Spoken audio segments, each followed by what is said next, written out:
Abhijit Raizada, chairman Chhattisgarh API and secretary RSSDI Chhattisgarh.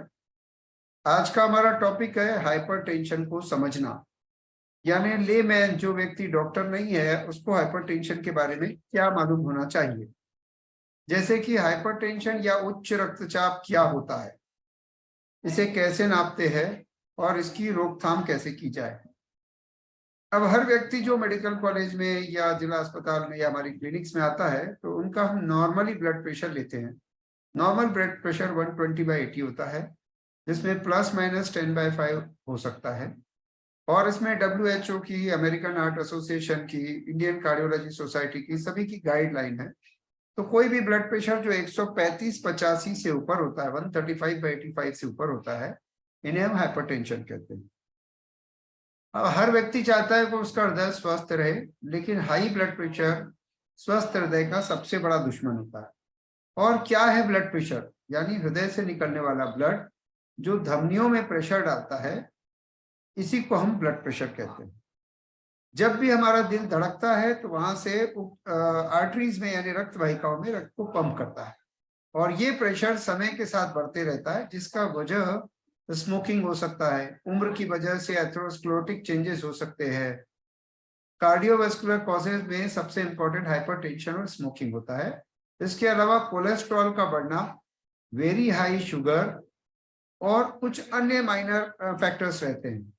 लेकिन जैसे जैसे आमतौर पे व्यक्ति का ब्लड प्रेशर बढ़ता है, जिसे फिजियोलॉजिकल वेरिएशन कहते हैं, जो ऊपर नीचे होता रहता है। लेकिन अगर उच्च रक्तचाप अधिक समय तक बना रहता है और उसका ट्रीटमेंट न किया जाए तो उसके स्वास्थ्य संबंधित गंभीर जटिलताएं हो सकती है। यानी complication may be because of hypertension, either if you are not treating the blood pressure properly, और इट इज अंडर डायग्नोज, और इट इज अंडर ट्रीटेड, और इट इज अनडायग्नोज। तो 100 में से लगभग 30% लोगों को ये पता तब चलता है जब वो आईसीयू में मौजूद रहते हैं। जब उनको पैरालिसिस हो गया, या वो गिर पड़े, नाक से ब्लीडिंग होने लगी, या वो आईसीयू में एडमिट हो गए, इकोकार्डियोग्राफी की गई, दीवार हार्ट की मोटी दिखी, और वो पता चलता है कि उनको ब्लड प्रेशर है। एक पर्टिकुलर एज के बाद ब्लड प्रेशर जरूर बढ़ता है, जिसको कि देखा गया है यूरोपियंस में 55 के बाद और भारत में 40 से 45 के बाद। अगर हम एवरेज देखें तो जो सोसाइटी में 40 से ऊपर के लोग हैं उनमें 100 में 20 को ब्लड प्रेशर है। इसका मतलब ये नहीं कि बाकी 80 का ब्लड प्रेशर नॉर्मल है, बल्कि उस 80 में से लगभग 50% ऐसे हैं जिन्होंने पिछले 1 साल से अपना ब्लड प्रेशर चेक ही नहीं किया। तो जैसे इंश्योरेंस कंपनियां हैं, या बैंक की नौकरी है, या गवर्नमेंट जॉब है, तो उनको सालाना कंपलसरी एनुअल हेल्थ चेकअप कहा जाता है। किंतु अब जो है लाइफ स्टाइल में चेंजेस आ रहे हैं, लोग पैदल नहीं चलते, स्मोकिंग और अल्कोहल की प्रथा बन गई है, और होटल और बाहर पार्टीज में खाने की वजह से सॉल्ट इंटेक, जो कि 9 ग्राम से ज्यादा नहीं होना चाहिए, वो 18 ग्राम, 20 ग्राम, 22 ग्राम तक पहुंचता है। तो ये सबसे बड़ा रिस्क फैक्टर है। जोखिम का कारण यह है कि आयु व्यक्ति की बढ़ने के साथ धमनियां सख्त होती जाती हैं, और फैट के अधिक जमाव की वजह से उनमें ब्लॉकेज आ जाते हैं। अब जैसा आप जानते हैं, फिजिक्स का टॉर्सोली रूल है, बर्नौलीज थ्योरम है, जिसके हिसाब से धमनी में ब्लड का फ्लो डिसाइड होता है। अब परिवार का इतिहास है, यानी फैमिली हिस्ट्री है हाई बीपी की, तब भी बहुत अच्छा है कि अपन ब्लड प्रेशर अपना चेक करें। पहला प्रश्न आता है, किस उम्र में ब्लड प्रेशर चेक करें? तो अब बच्चों में, 18-20 साल के लोगों में भी ब्लड प्रेशर की आने लगी है।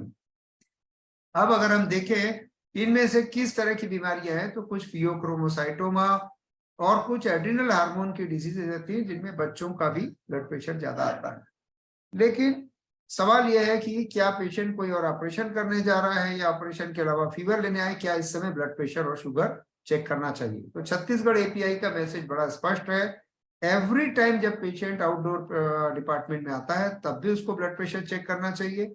इसके अलावा उसको होम मॉनिटरिंग का सिस्टम है, पढ़ा लिखा परिवार है तो घर में भी चेक करना चाहिए, क्योंकि अक्सर हॉस्पिटल में ब्लड प्रेशर थोड़ा ज्यादा आता है।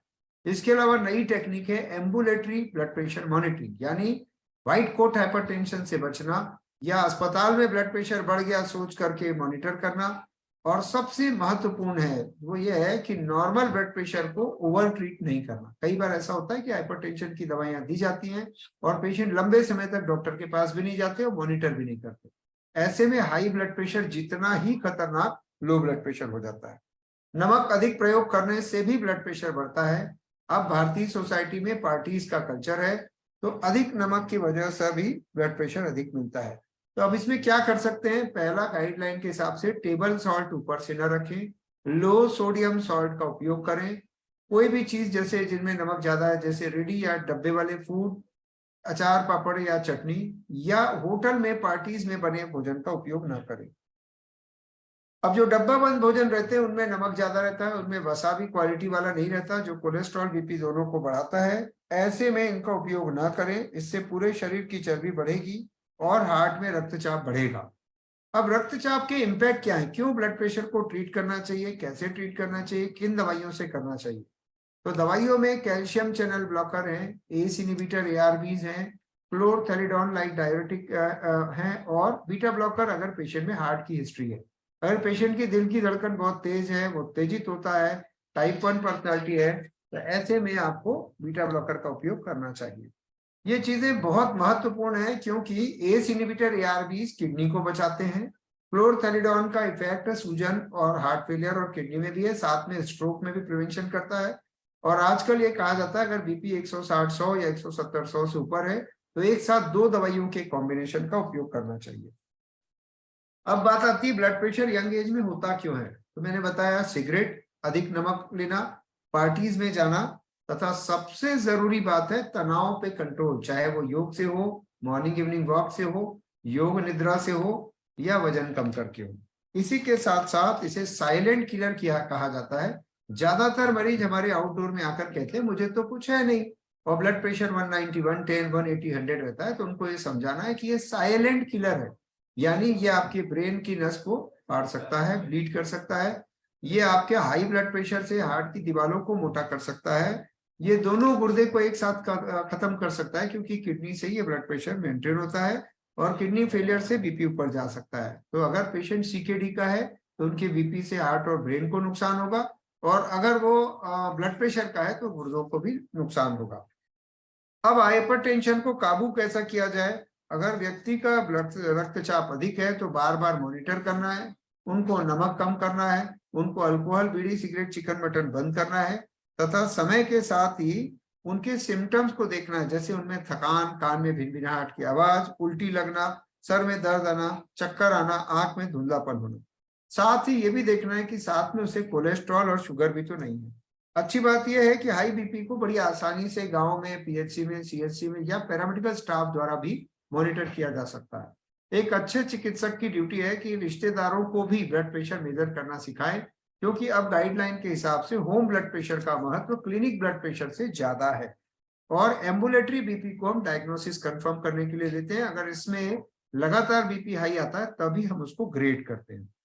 अब स्वस्थ रक्तचाप 120/80 है, किंतु 110/70 भी नॉर्मल होता है। 100/70 के नीचे गया या 90/60 के नीचे गया तो तुरंत नमक पानी पिलाने जैसी आवश्यकता नहीं है, बल्कि हमको कारणों को देखना पड़ेगा। क्या उनका हार्ट अच्छे से पंप नहीं कर रहा, क्या ईसीजी में कोई ऐसे चेंजेस हैं, क्या उनकी दिल की धड़कन ठीक नहीं है, या वो पहले से कोई दवाई ले रहे हैं, खासतौर पर डाययूरेटिक या यूरिन कराने वाली दवाइयां तो नहीं ले रहे। बड़ी संख्या में सिस्टोलिक ब्लड प्रेशर, जिसको 140/90 से ऊपर को हाई बीपी बोलते हैं, उनको हम हाइपरटेंशन बोलते हैं, किंतु डायस्टोलिक 90 भी उतना ही खराब है। सिस्टोलिक ब्लड प्रेशर का डायरेक्ट कनेक्शन स्ट्रोक से होता है, और डायस्टोलिक ब्लड प्रेशर का कनेक्शन हृदय की स्वास्थ्य और हृदय के सर्कुलेशन से होता है। क्योंकि हम 17 मई को विश्व हाइपरटेंशन डे मनाते हैं, इसलिए सभी जिनकी उम्र 20-25 से ऊपर है, या जिनको प्रेगनेंसी है, या जो ओपीडी में रूटीन चेकअप के लिए आते हैं, उनका बीपी करना चाहिए। अब इसमें फार्मूला है ABCD। ए से अल्कोहल और जंक फूड का अवॉइड करना, बी से बीड़ी, सिगरेट जैसी चीजें, स्मोकिंग और तंबाकू को अवॉइड करना, जो वर्ल्ड टोबैको डे का भी मैसेज है। सी से हम पर्टिकुलरली सिगरेट को खास तौर पे कहते हैं, और चिकन जैसे नॉन वेज या हेवी हाई दिस फैट वाले कोलेस्ट्रॉल को, जिसको हम रेड मीट बोलते हैं, अवॉइड करना। तो डी से सभी तरह के ड्रग, जिनमें पेन किलर दवाइयां, NSAID आते हैं, और महिलाओं में ओरल कॉन्ट्रासेप्टिव अवॉइड करने की सलाह देते हैं, या तो वो अपना दूसरे तरीके अपनाए, पर ओरल कॉन्ट्रासेप्टिव भी वॉल्यूम बढ़ाते हैं। अब बचाव के लिए नियमित व्यायाम बहुत अच्छा है, जो 40 मिनट चलना हो सकता है, साइकिलिंग हो सकता है, स्विमिंग हो सकता है, योग प्राणायाम भी हो सकता है, किंतु आइसोटोनिक और आइसोमेट्रिक एक्सरसाइज का कॉम्बिनेशन होना चाहिए। हेल्दी फूड मतलब बाजार का खाना नहीं जिनमें नमक ज्यादा है, या महीने में 2-3 बार से ज्यादा शादी ब्याह या पार्टी का खाना ना खाएं। वजह, रेडीमेड फूड, डब्बे वाले फूड में नमक ज्यादा होता है। सिगरेट को छोड़ना पड़ेगा। शराब भारत जैसे गर्म देशों में एडवाइस नहीं की जा सकती। कोई भी ऐसी स्टडी नहीं है जिसमें ये कहा जाए कि अल्कोहल से हृदय को कोई बेनिफिट है। इससे भी इंपॉर्टेंट है ब्लड प्रेशर की मॉनिटरिंग करना। अगर हम रेगुलर बीपी चेक करते हैं तो हम बीपी को ज्यादा अच्छे से मेजर कर सकते हैं। तनाव पर काबू पाना, जैसे लाफ्टर क्लब ज्वाइन करना, समय पर सोना और अच्छे मित्रों से इंटरेक्शन करना, अच्छी किताबें पढ़ना और सोशल मीडिया और मोबाइल का उपयोग बहुत ज्यादा नहीं करना। नियमित रूप से दवा लें और रक्तचाप पे इस तरह के इफेक्ट को थोड़ा सा कंट्रोल करें। अब नियमित व्यायाम के लिए स्लीप बहुत इंपॉर्टेंट है। आजकल लोगों का सोने का समय, सुबह उठने का समय बदलता जा रहा है। तो आपकी जानकारी के लिए, जो डायurnal फिजियोलॉजिकल वेरिएशन है वो रात 11 से अलग प्रभावित करता है और सुबह देर तक सोने से भी अलग प्रभावित करता है। इसके अलावा वॉकिंग एक बहुत अच्छी एक्सरसाइज है। अगर आप 10,000 कदम चलते हैं तो रक्त का जो हृदय का पंप है वो मजबूत रहता है, उसका वेगस टोन अच्छा रहता है, दिल की गति से संबंधित बीमारियां नहीं होती। सभी की जानकारी के लिए, अगर हार्ट रेट 100 से ज्यादा है, या पेशेंट तनाव में है, स्ट्रेस में है, या उसको कोई रिलैक्सेशन नहीं है, या मेंटल टेंशन है, यहाँ पर बीटा ब्लॉकर दवाइयों का उपयोग होता है। किडनी में से प्रोटीन जा रहा है, या पैरों में सूजन है, हार्ट का पंप अच्छा नहीं है, तो एस और एआरबी दवाइयां in combination with calcium channel blocker या क्लोरथेलिडोन अच्छी दवाइयां होती हैं। इनके अलावा जो टर्शरी हाइपरटेंशन है 180, 110, 200/120, इसमें अल्फा ब्लॉकर और चौथे पांचवें ड्रग का, जैसे कि अल्डोस्टेरोन का उपयोग किया जा सकता है। स्वास्थ्यकारी आहार के बारे में बड़ी विद्या है, किंतु फल और सब्जियां ज्यादा लेना है। नमक का 30% तक कटौती करना है। होटल और बाजार का खाना नहीं खाना है। इसके अलावा डैश डाइट या मेडिटेरेनियन डाइट, जिसमें फल सब्जियां ज्यादा होती है और कार्बोहाइड्रेट कम रहता है। सैचुरेटेड और टोटल फैट का सेवन कम करते हैं, बल्कि combination of saturated and unsaturated fat लिया जाता है। पोटेशियम का भरपूर सेवन करना, जो केले में, आम में और सीजनल फ्रूट्स में होता है। इसके अलावा भाजियों में, जूसेस में भी पोटेशियम होता है। शराब और सिगरेट को यह सोसाइटी विरोध करती है। डैश का मतलब हाइपरटेंशन को रोकने के लिए क्या खाएं और क्या ना खाएं। तो इसमें छिलके वाले अनाज, फल और सब्जियां, कम चिकनाई वाले डेयरी प्रोडक्ट रहते हैं। भोजन में नमक रखना बहुत इंपॉर्टेंट है। अगर हम नमक कम करते हैं तो लगभग 9 मिलीमीटर मरकरी कॉलम तक बीपी रिड्यूस कर सकते हैं। खाद्य के लेबल में और प्रोसेस फूड में और रेडीमेड फूड में हमने गाइडलाइन बड़ी क्लियर है, आपको नहीं देना है। धूम्रपान पे एक लाइन कहना चाहूंगा, दुनिया की किसी सोसाइटी ने कभी भी हाई ब्लड प्रेशर, किडनी या हृदय के रोगों में किसी भी तरह का बेनिफिट निकोटीन या धूम्रपान से नहीं पाया। तंबाकू नुकसानदेह है, पाउच नुकसानदेह है, लेकिन स्मोकिंग डायरेक्ट किलर है। यानी 25 से 28 साल के 100 पेशेंट देखेंगे हार्ट अटैक के, तो उनमें से सभी का एक चीज कॉमन है, वो स्मोकर होते हैं। नियमित रूप से बीपी मॉनिटर करना और नियमित रूप से दवा खाना, ये भी बहुत इंपॉर्टेंट है। ज्यादातर लोगों को लगता है दवाई छूट जाए बहुत अच्छा है, अगर वो अपनी लाइफस्टाइल को अच्छा करते हैं तो बीपी का डोज कम हो सकता है। किंतु बिना डॉक्टर की निगरानी के दवाइयां स्वयं बंद करना, रिबाउंड हाइपरटेंशन यानी कि ब्लड प्रेशर का वापस आना, और जिसमें ब्रेन हेमरेज, एपिस्टेक्सिस यानी नाक से ब्लीडिंग होना या किडनी डैमेज हो सकता है। तनाव पे नियंत्रण पे लंबी कथाएं हैं, पर 3 बातें बहुत जरूरी है। पहला, नींद समय पर हो। दूसरा, बेवजह विवाद या डिस्कशन कम हो। तीसरा, सोशल मीडिया का उपयोग न करके किताबें पढ़ें। अब आखिरी बात है, दवा नियम से लेना। कहना जरूरी नहीं है कि अगर ब्लड प्रेशर बाढ़ है तो दवाइयां बांध के रूप में काम करती हैं।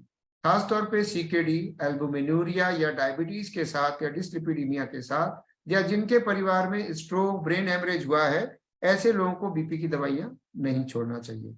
यहाँ पर इमरजेंसी बीपी पे एक लाइन कहना चाहूंगा, जब आपका बीपी 200/120 है, आपको ब्रेन हेमरेज हो गया या स्ट्रोक हो गया, इस समय बीपी को एग्रेसिव नियंत्रित नहीं करना चाहिए, बल्कि बार बार मॉनिटर करके स्टेप बाय स्टेप नीचे लाना चाहिए।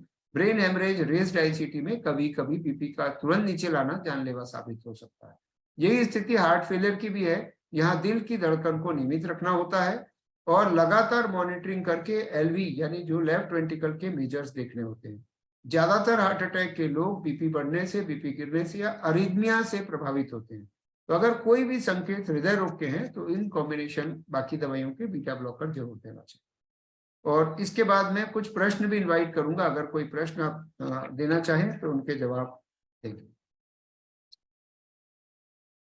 थैंक यू वेरी मच आपके पेशेंट लिसनिंग के लिए। आई होप कि सामान्य जनों के लिए हाइपरटेंशन का ये मैसेज उपयोगी होगा। Thank you very much, thank you for your time.